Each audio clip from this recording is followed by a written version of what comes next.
प्राचीन सियाम शुरुआती सभ्यताएं और राज्य। थाईलैंड, जिसे पहले सियाम के नाम से जाना जाता था, एक समृद्ध और गौरवशाली इतिहास का धारक है। हजारों साल पहले से ही यहाँ मानव सभ्यता के प्रमाण मिलते हैं। प्राचीन काल में यहाँ कई जनजातियां रहती थीं। इनमें मोन और खमेर प्रमुख थे। मोन लोग कला और संस्कृति में निपुण थे। खमेर साम्राज्य का थाईलैंड के कुछ हिस्सों पर प्रभाव था। इस दौरान हिंदू धर्म और बौद्ध धर्म का थाई संस्कृति पर गहरा प्रभाव पड़ा। थाईलैंड की जलवायु उपजाऊ थी, इससे यहाँ चावल की खेती जल्दी शुरू हुई। नदियों ने व्यापार और परिवहन में महत्वपूर्ण भूमिका निभाई। इन कारकों ने यहाँ शक्तिशाली राज्यों के उदय का मार्ग प्रशस्त किया। शक्तिशाली राजवंशों का उदय। सुखोथाई से अयुत्या तक। 13वीं शताब्दी में सुखोथाई राज्य का उदय हुआ। यह पहला स्वतंत्र थाई राज्य माना जाता है। सुखोथाई का अर्थ खुशी की सुबह होता है। यह राज्य अपनी समृद्धि और कला के लिए प्रसिद्ध था।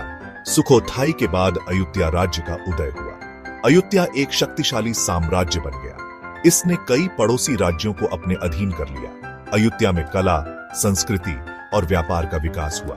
यह राज्य लगभग 400 सालों तक शासन करता रहा। 16वीं शताब्दी में बर्मा ने अयुत्या पर आक्रमण कर दिया।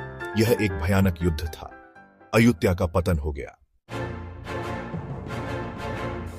उपनिवेशवाद का साया और आधुनिक थाईलैंड का जन्म। 18वीं शताब्दी में थाईलैंड ने फिर से अपनी शक्ति स्थापित की। राजा तक्षकसिन ने बर्मा को हराया और थोनबुरी में एक नई राजधानी स्थापित की। उनके बाद राजा राम प्रथम ने रतनकोसिन साम्राज्य की स्थापना की और बैंकॉक को राजधानी बनाया। 19वीं शताब्दी में यूरोपीय शक्तियों का दबाव बढ़ने लगा। फ्रांस और ब्रिटेन ने दक्षिण पूर्व एशिया में अपने उपनिवेश स्थापित कर लिए। थाईलैंड ने अपनी स्वतंत्रता बचाए रखने के लिए चतुर राजनैतिक चाल चली। राजा मोंगकुट रामा चौथा और उनके पुत्र चुलालोंगकोर्न रामा पांचवा ने थाईलैंड का आधुनिकीकरण किया। उन्होंने शिक्षा, प्रशासन और सेना में सुधार किए। थाईलैंड ने यूरोपीय शक्तियों के साथ संधि करके अपनी स्वतंत्रता बनाए रखी। आज का थाईलैंड, संस्कृति और प्रगति की नई इबारत।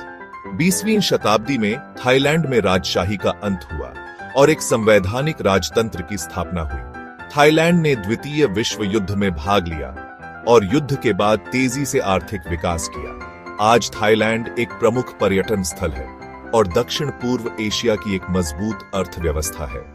थाई लोग अपनी संस्कृति और परंपराओं पर गर्व करते हैं। थाईलैंड का इतिहास संघर्षों, जीत और अनुकूलनशीलता की कहानी है।